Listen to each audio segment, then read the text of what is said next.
Good morning, everyone, and welcome to tourismtechnology.com's webinar, Email Marketing, Boost Your Response Rate. My name is Jennifer Brown, and I'm with Hospitality Newfoundland and Labrador. We are very pleased that you could join us today, and I would like to acknowledge participation from our partners in this project, the provinces of New Brunswick, Prince Edward Island, and Newfoundland and Labrador, and the Tourism Industry Association of each province, including the Tourism Industry Association of New Brunswick, the Tourism Industry Association of Prince Edward Island, and Hospitality Newfoundland Labrador, and of course, Tourism Atlantic ACOA. The aim of tourismtechnology.com is to empower tourism operators in Atlantic Canada to improve their competitiveness by effectively using online technology. TourismTechnology.com provides operators with the skills, knowledge, and expertise to take advantage of current online tools and resources. TourismTechnology.com offers one-on-one mentoring, workshops, and tutorials, all ranging from basic to advanced levels of learning. If you're following along online today, please feel free to tweet or post using the hashtag TourismTech. We will do a Q&A at the end of the webinar, but please feel free to type your message in the chat as we go along. We're very happy to have Jason Ferris from the Tourism Industry Association of New Brunswick and Allison Clark from the Tourism Industry Association of Prince Edward Island here with us today. So without further ado, I'll pass it over to Jason to get started. Thank you, Jennifer. Well, email marketing. I'm not going to lie, this was a really tough webinar to put together, not because I don't know the topic, rather because of the sheer volume of information that could be covered. Narrowing down all the data into a short time frame like this is a difficult task. That said, hopefully you'll come away today from today's session with knowledge to help you better understand this industry and some helpful tips that you can actually start applying in your business. I'm going to be covering a lot of info, and I don't expect you to remember it all.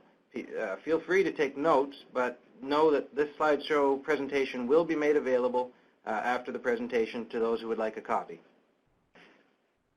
All right. Topics we're going to be covering today: email marketing overview, just general industry, what is a response rate, what constitutes good versus bad response rates, getting your emails delivered, dealing with the spam filters, getting your emails opened, that's an important one, just some general tips on writing, content, and improving your click-through rate. What this webinar is and is not. Today we're going to be dealing with tactics to help improve readability, response rate, and deliverability of your emails. Tips on content creation, what makes for good content, and we're basically assuming you already know a little bit about email basics, understand some of the terminology, how to create an email list, and you're looking to advance your skills. What this webinar is not is how can I trick a spam filter. This is legitimate marketing, and we want you to stay compliant with email laws. We're aiming to improve your understanding on what kinds of things can cause your emails to be filtered and how to adjust your tactics so your important emails are delivered to the intended audience. So let's get started. This summer, email is going to be 46 years old and shows no signs of slowing down. In fact, it's one of the most widely used and trusted channels for people to communicate today. It's helped elect world leaders and has been a secret ingredient in many startup companies growing into multi-billion-dollar enterprises. But the dark side of email is spam. While today's spam filters do a fairly good job of keeping junk out of our inboxes, many organizations also get caught up in the crossfire of the war on spam when their emails end up in the spam filter.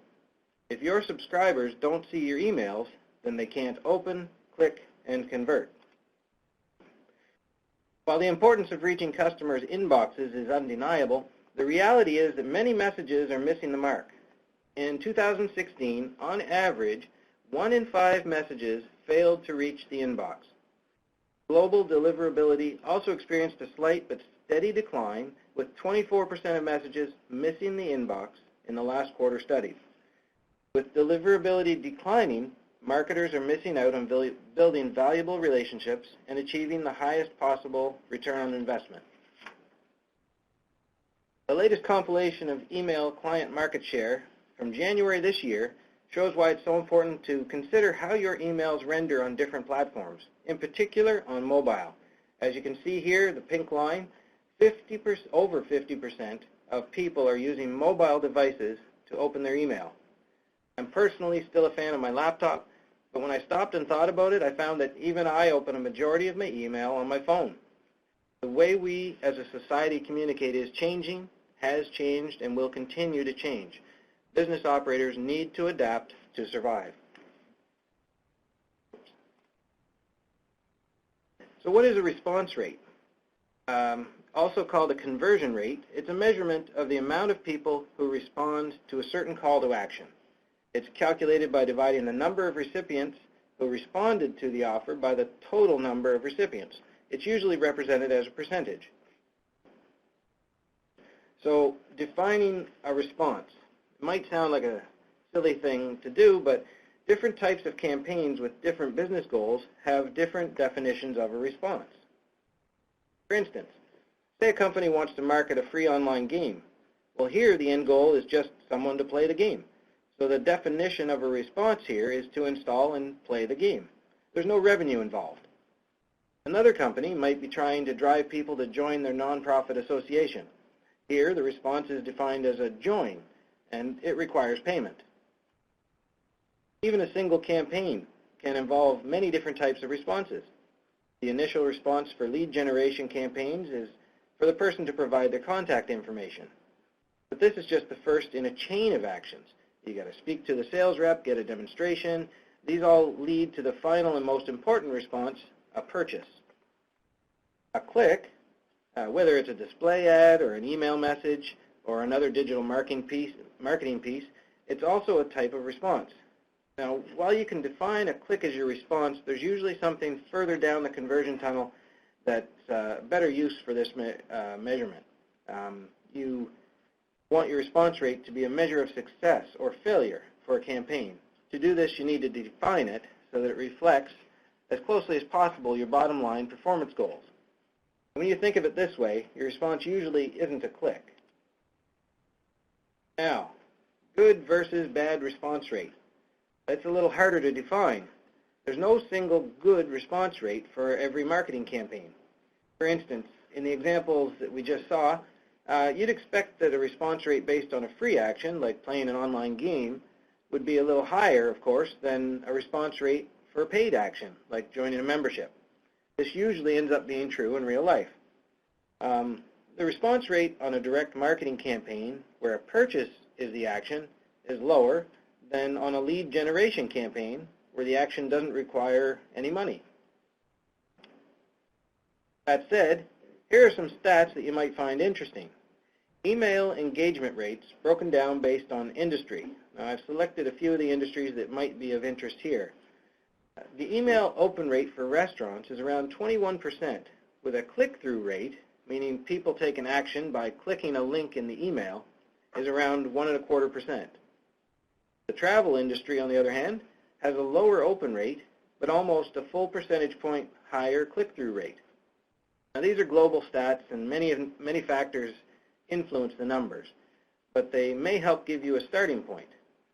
While email marketing industry benchmarks are interesting, the best way to determine whether your response rate is good is to compare it to an internal benchmark.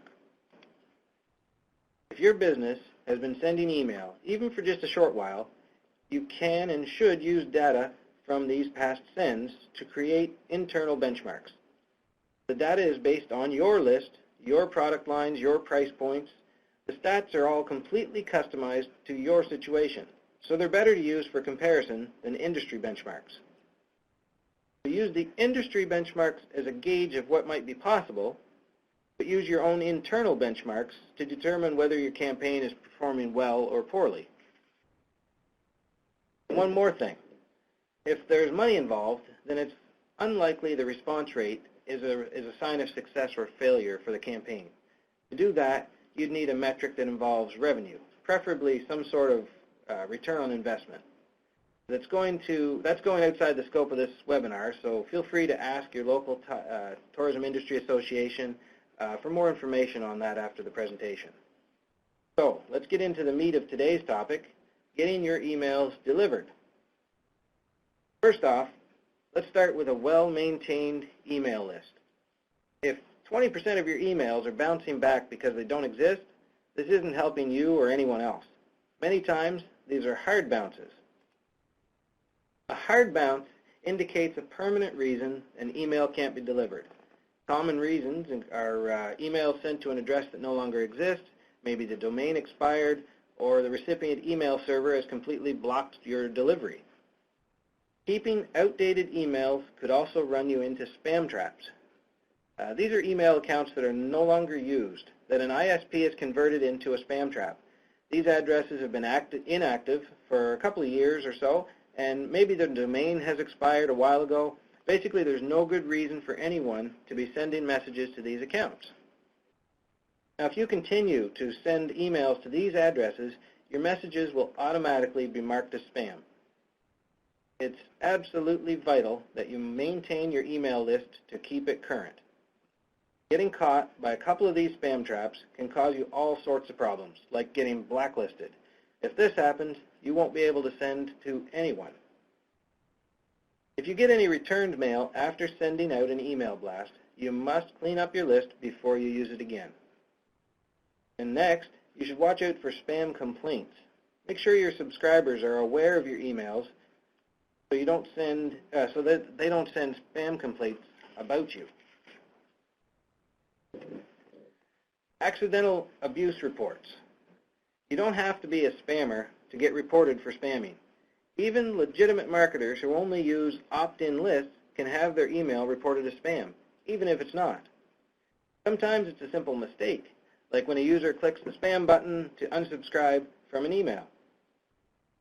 Since it's almost inevitable that you'll receive complaints every now and then, ESPs, or email service providers, are constantly monitoring abuse reports from ISPs, blacklists, anti-spam networks to immediately pinpoint problems as they arise and investigate the account in question. Every major ISP cares about reducing unwanted email for their customers. So when you receive an abuse report, there's no negotiating. You're guilty until proven innocent. As long as your email list has been collected legitimately and you're able to prove that any complaint you received is a simple mistake, you're in the clear. But if a reason is found to question your list collection practices, your account could be disabled or shut down altogether. In email marketing, it's important to remember that permission is key. Keep the following tips in mind to help prevent spam complaints as you start sending email to subscribers. First up, choose your opt-in method wisely. While you want to expand your email contact list, it's useless to fill it with phony addresses. That's why having users double opt-in to receive messages is a good idea. This means they sign up on your website, then they confirm again by clicking a link in an email that you send out. The nice part about double opt-in is that you'll have proof that each and every recipient gave you permission to send them emails.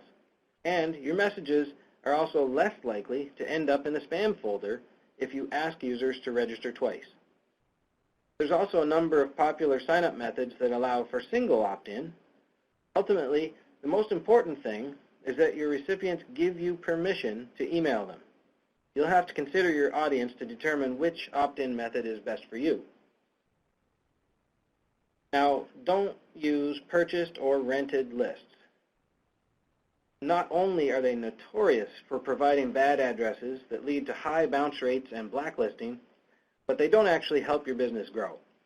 Sending to a list that hasn't given you express permission can impact your ability to market your business, potentially damaging your brand, and this can even result in legal ramifications.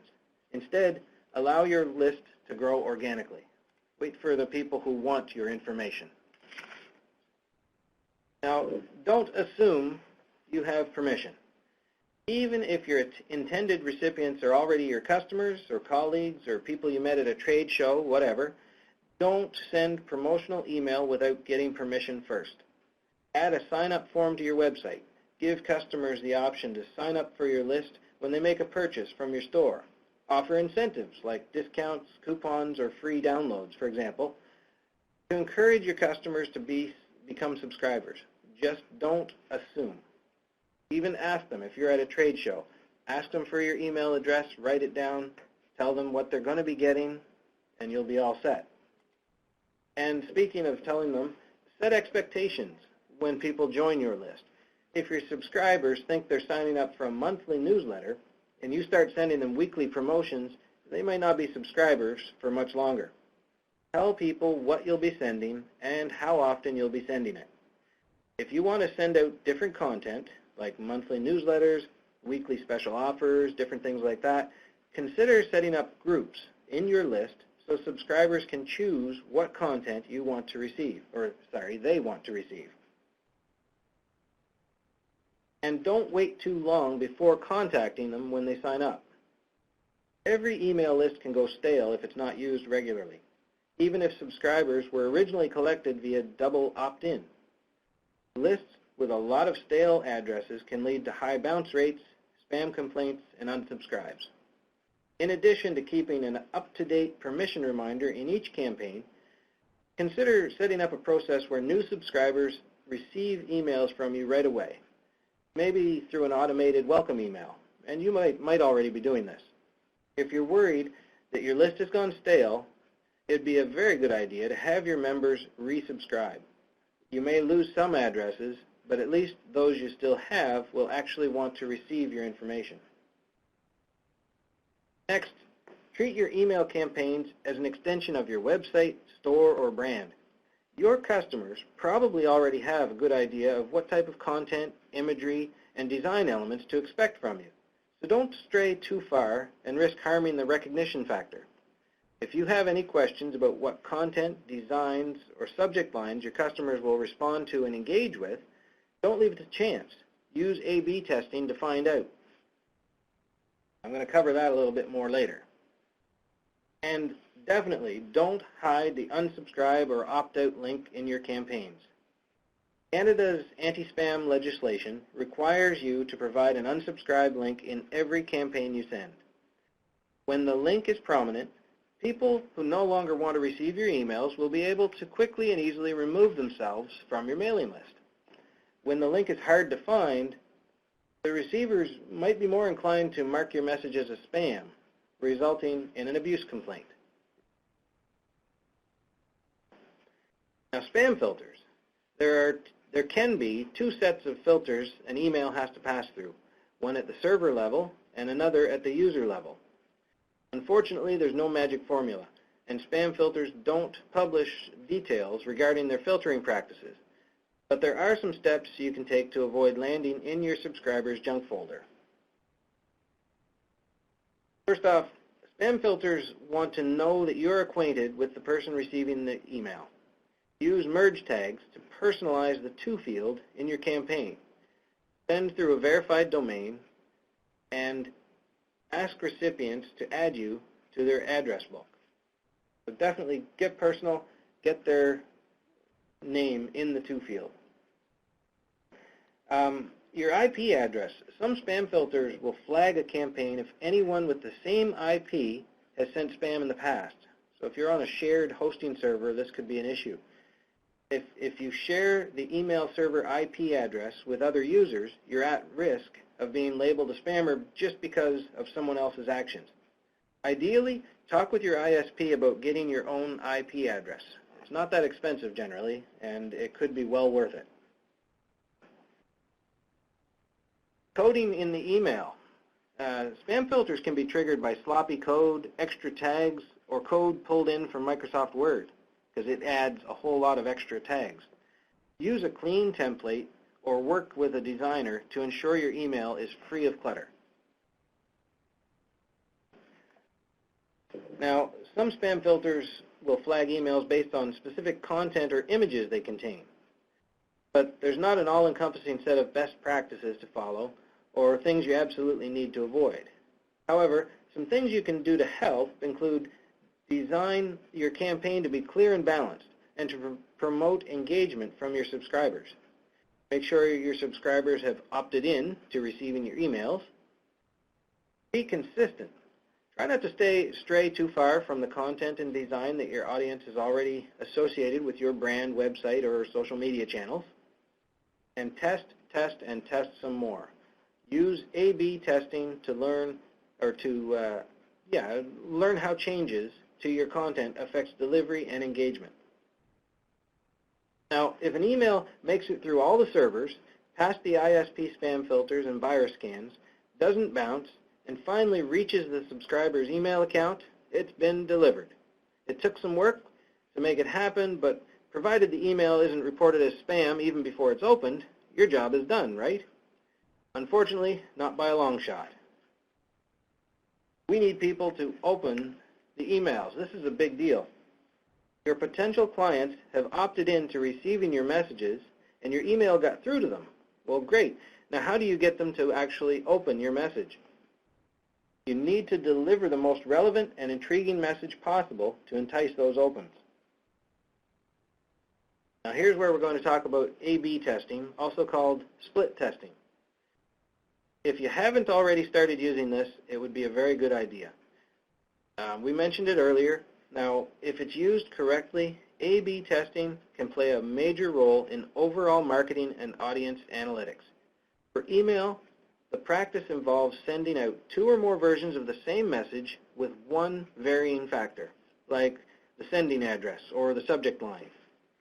You can then review stats on each message style and see which one performed better.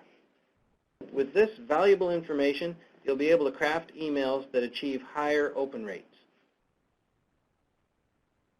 Next, you definitely want to send emails from a real person. It's been shown that people are less likely to open emails from a department name or an address like info@company.com.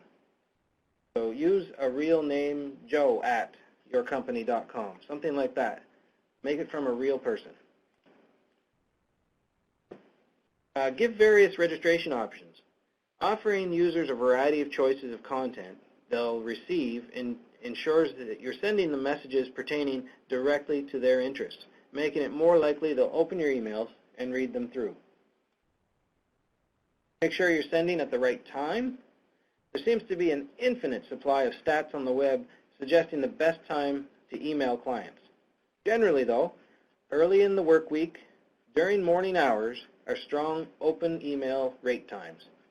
However, your customer schedules may not conform to the average 8 to 5 workday. Using A/B testing to track email open and click-through times is a must. And don't ever underestimate the power of subject lines. This is a big one. Subject lines are incredibly important, and a lot of research and drafting should go into creating one. You want a phrase that relates to and intrigues your readers immediately. Because this is so important, we're going to cover this in much greater detail in a few minutes. Okay, we've worked on getting people to open the email. Now let's give them some great content to read. Writing tips. Now, customers who actually read emails from brands spend an average of 85% more while shopping. It's worth taking the time to write content worth reading. Here are some ideas for writing great email copy, just to get you started anyway. So get to the point and do it quickly. It's easy to get mired in writing great content, but when it comes to email, people need the message quickly and summed up. Keep it short, simple, and to the point. It sounds awful, but a study by Princeton University confirms that people are inherently lazy and tend to choose the action that requires the least energy. I must admit, I fall into that. Say what you need to say in the beginning, then build up your persuasive argument. Give specific calls to action. There's nothing worse than being told to do something and not quite knowing what it is. Be sure that you make it clear in your email on the action you'd like for your reader to take. If you're searching for ideas, then the call to action can be direct, such as a link or button that leads to a checkout page, or indirect, such as a post or social share to engage users. In both cases, you need to test the placement and type of call to actions to see which outperforms the other. MailChimp has published some very compelling research that shows images tend to lead to higher click-through rates compared to text-based links. Proofread. Do it once, then do it again. Unprofessional emails with spelling errors, poor grammar, or other glaring issues can cause email subscribers to hit delete as soon as they open, or never to open at all. Be sure to proofread your content and rework it till it's perfect. And better yet, have someone else's eyes have a look at it for you. It's always easier for someone else to spot your mistakes. Use the right language as well. Avoid do not reply language. Put it this way. Would you ever do business with a company that says, don't contact me if you have a problem? Probably not. When you do the same thing in your email marketing message, it can alienate readers. So avoid that do not reply. Send it from the real person. Let people actually reply. Get the right language in there. It doesn't only apply to customer support, but also towards email marketing. If you send out emails too frequently, and all you try to do is sell, then you're a failed cause because it won't lead you anywhere. In fact, people will start unsubscribing. Make sure you deliver valuable content that gets people excited every time you press the send button, as it can lead to a better response rate. And make sure you have a way for people to respond to you. Have a redirected email address for replies set up in advance. Also, make contact and customer service information readily available. Next, use branded templates. You can tell when a business is really trying at email marketing. You can also tell when they're putting no effort into it at all. Having a branded email template consistent with your other marketing efforts can create a good impression and also increase the trust factor of your email. Now, there are lots of free templates in the marketplace, but it would be a worthwhile investment to spend some time and money and have a quality custom template created. You also need to be persuasive. This seems like common sense, but it's one of the biggest flaws seen in a lot of email campaigns, probably because it takes an investment of time, which many of us don't have. But this is a necessity for successful email marketing. When you don't have a good offer, no one is compelled to open your email. It's that simple. So make it worth their while. Think of unique incentives that can make reading your email worth the time. A 2% coupon won't cut it. And if you can't offer something big, start brainstorming ways that you can offer other value instead. Maybe offering up a bit of knowledge that the reader could use on the fly, or give a reference to something that they'll benefit from. Maybe you could share testimonials or social proof that can help bring up your trust factor. Finally, have fun. No one wants to read a stuffy newsletter. When it comes to making or marketing messages, a sense of humor can go a long way. Keep things light and informal. Remember, the inbox is a very personal thing for a person. It's like being invited into your living room. Make sure you're a good guest by being open, conversational, and offering value. The minute you start to lecture or get long-winded, you lose your audience. On that note, hopefully I haven't lost you all yet. Let's move on to actually improving your click-through rate. Now, like so many others, your email inbox is probably filled to the brim every morning and topped off throughout the day from many subscriptions, alerts, and promotions that you're consistently or maybe even unconsciously you're opting into. If this sounds familiar, it's time for you to send your email. When it's time for you to send an email to your customers, how on earth can you get your email to stand out from the crowd? Because they're probably just like you. How do you cut through all of the noise to make your message stand apart? Now, it's no secret that one of the greatest challenges many marketers face is grabbing your audience's attention. We need to rise above the hundreds of other digital distractions and be seen. And if that wasn't enough, we also need to encourage our readers to follow through on their interest and engage or interact with us after we've won their attention. Thankfully, there are some things that can help make this happen. Try to make it personal. These days, our inboxes fill up fast, and junk mail is part of the clutter. We all deal with it. We sign up for some product or newsletter that looks promising, only to be inundated with spam and nonstop affiliate offers.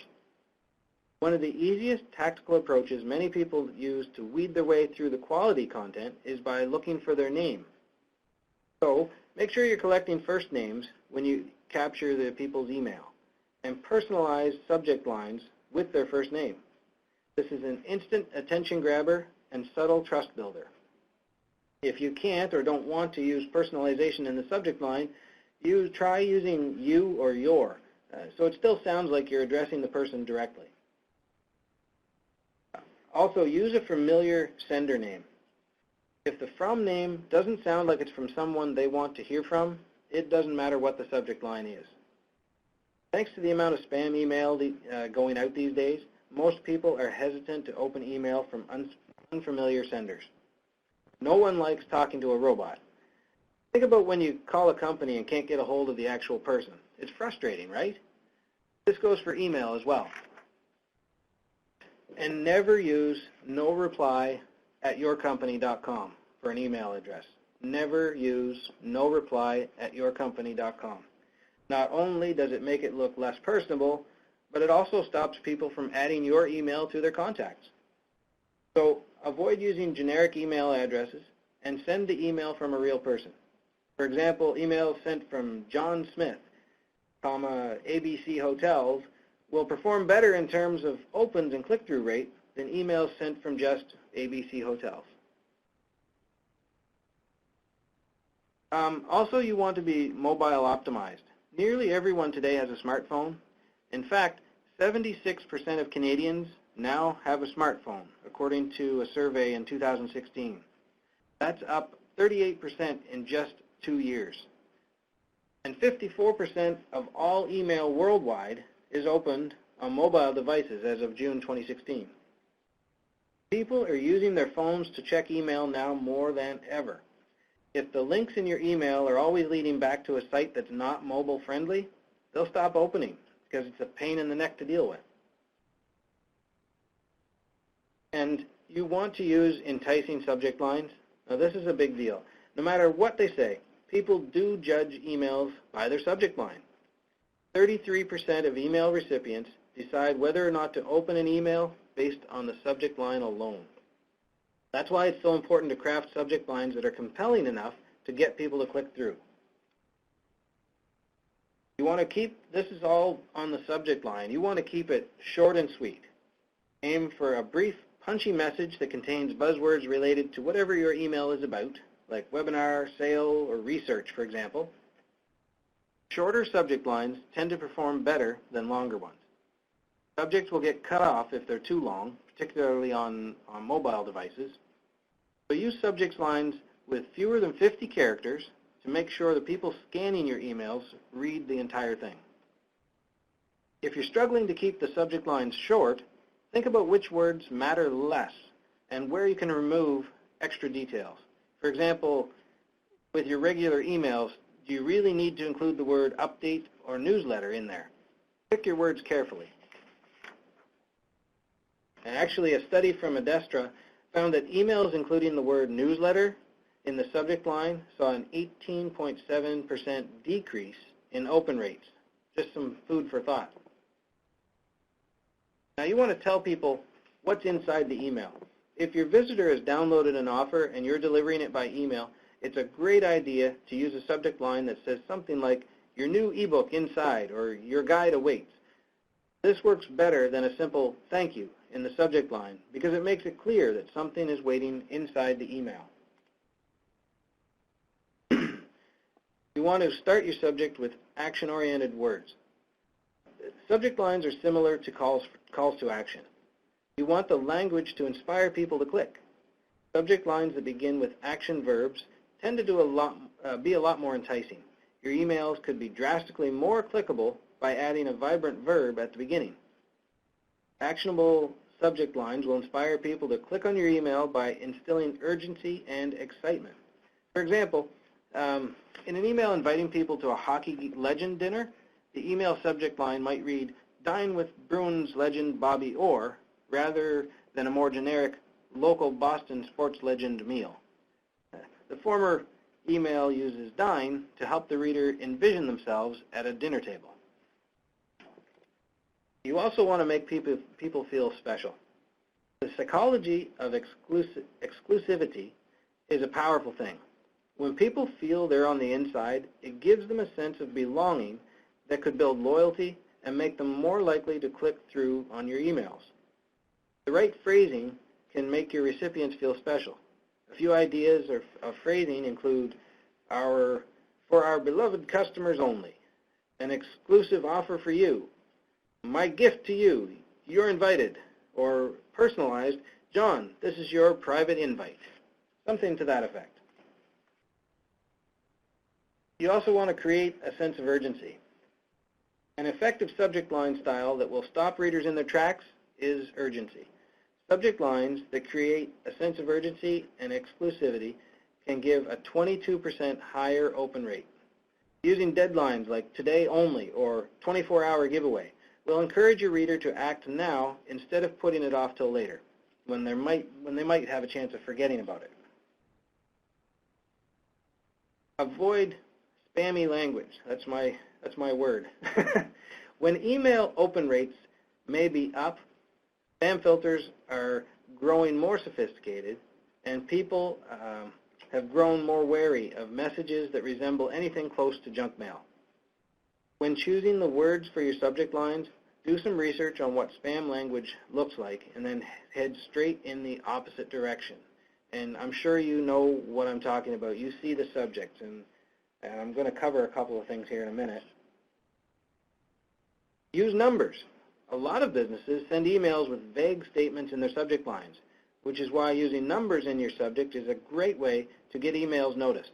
Demonstrate a clear, straightforward message about your offer and set the right expectations. You might use numbers to refer to the title of your article, the page length of the offer you're sending, a specific discount, or a numerical benefit of a particular resource you're providing, like join more than 750 others at this event. Something to that effect. Or try posing a compelling question. Asking a question in your subject line can draw readers in. An accommodations business might try something like, what can you afford? And link to a web page showing available properties and pricing. They may even include more expensive competitors as a comparison. A subject line like this is both encouraging and with a touch of competitiveness. While it gives hope that there are accommodations out there that will fit within your budget, it also puts your cash against what the market is offering. Now, here's a big one, and that's part of the spammy language. Don't use all capitals or overuse exclamation points. I can't overemphasize this. A subject line that yells at you is probably going to end up in the trash. In fact, it could even be reported as spam without even being read. People don't like being yelled at. And using all caps or a lot of exclamation points can really rub people the wrong way. Instead of using disruptive tactics like these to stand out in people's inboxes, try personalizing your emails, establishing relevancy, and using catchy and delightful language. Next, you can try to use a unique hook. Your subject should attempt to give readers just enough information to get them interested and build up their anticipation. The goal here is to stir enough curiosity in the recipient that he or she wants to open the email. And the big one, don't ever lie. It might be tempting to stretch the truth or use an unrelated subject line just to get recipients to open your emails. Fight the urge and don't do it. If you announce something that you aren't going to deliver, your credibility flies right out the window. Well, I could go on. There is a ton of information in this. Many of the topics I've covered today could be expanded upon in much more detail, but my hope is that you've received enough of an overview that you'll be able to take some of these ideas back to your business, apply them, and increase your customer engagement. I appreciate your time, and I'm going to pass this back over to Jennifer. Thank you, Jason. Just wondering if anybody had any questions. You can write them in the chat box. Jason, I'm going to ask you a question. In terms of the subject line, How do you feel about emojis? Because I'm noticing a lot in email marketing campaigns coming through my inbox that a lot of the subject lines have emojis attached to them, and I'm just wondering what your thoughts are on that. To be honest, in all the research I've done, I didn't come across that one. As long as it's not overdone, it shouldn't be a big problem. But on the other hand, it depends on the image you want to present. If you're trying to be a professional company, an emoji can send a friendly message, but maybe not the professional image you're trying to convey. However, if you're trying to be conversational and keep a friendly tone, having a smiley face shouldn't be a bad thing. It automatically puts people's guards down and sets them at ease, so it wouldn't be a bad idea. Just you obviously wouldn't want to overdo it. Awesome. Does anybody else have any questions? You can press #6 to unmute your phone if you're listening on the phone and want to ask a question, or if you're listening through your computer speakers, you can type in the chat window. Yeah, Kim, it is a ton of information to digest. I agree with you completely, and there's so much more. Hopefully you'll be able to get something out of this from today. Jason, do you have a preference on third-party email marketing platforms? Oh, that's a good question. Well, I mentioned MailChimp. We covered that last week in the Free Tools to Help Your Business Grow webinar, and it is absolutely great depending on how many subscribers you have. If I'm remembering correctly, MailChimp, you can have up to 2,000 subscribers and send up to 12,000 emails every month, and that's absolutely free. So if you're under those thresholds, it is absolutely the way to go. Once you go above those thresholds, then it's still worthwhile. It is very comparable in price to other products on the market. The nice thing about MailChimp is that you can do the A/B testing that I was talking about, or the split testing. Test your subject lines, test the time of day sending. It's a wonderful application for doing that. So if you have not yet got into email marketing and this is something you're looking to do, I would definitely recommend looking into that MailChimp.com application. Hi, Jason. It's Melissa at H&L. Hi, Melissa. You did a great job on the webinar today, and I just to reiterate what you were saying about third-party email marketing platforms like MailChimp or Constant Contact is another one that's really popular. If you're sending any kind of emails, and a lot of what Jason talked about today are things that you would send out to more than one person at a time, to a group of people, sending directly from your inbox is not the most practical way to do it, and also an easy way to end up in junk mail folders. So looking into that third-party email service provider like MailChimp or Constant Contact, I think, is a really good idea for anybody, even if your list is only 20 or 30 people, because it helps you manage unsubscribes. It helps you ensure that you comply with all legislation in terms of email marketing and that you're not accidentally spamming somebody or sending emails to someone after they've unsubscribed from your list. And those things, like Jason said when they covered in last week's webinar about free web tools, can be free up to a certain point depending on how big your list is. So definitely, if you're going to consider email marketing as a bigger part of your online marketing strategy, I would definitely consider going right to one of those third-party platforms. Thanks, Melissa. Great points. And Michael's asking, is the response rate to general email really very low? It can be. It depends on the market, your customer base, how many people you're sending to. There's a lot of factors involved there. But in general, yes, the actual open rate, I mean, you could be receiving an open rate of around, hopefully, 30% if you're doing well. But the click-through rate, it varies per industry, so it's tough to tell. The slideshow here will be available to you. If you'd like it, Michael, just request it from your association, and we'll get a copy. The numbers are in there for you to have a look at the global stats. But as I said, using your own internal benchmarks, if you're tracking your emails as they go out, that'll give you a much better idea, telling you, okay, if this one I got a 25% open rate on this campaign, and on the next one you got 30%, well, that's good. You're seeing an increase, and you're comparing it to your own customers, your own products, and everything. It's all customized, so that would be the best way. Oh, wow, another question. How often to do split testing? As often as you, there's really no limit to it. Your customers aren't going to see a big, it's going to be a small change. It's a simple subject line modification or the time at which it sends out. If you've got, I'll just random numbers here. Let's say you have 100 subscribers. It's going to send 50 of them the A copy and 50 of them the B copy. And then when you get all your stats back, you'll see which one was more successful. If you once you've done enough A/B testing to know the certain time of day that your customers are opening, you probably don't need to retest on that one.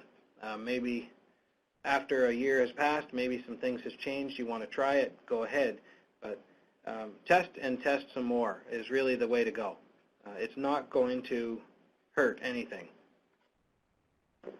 I'm just reading a question. Would Facebook marketing be much better than email?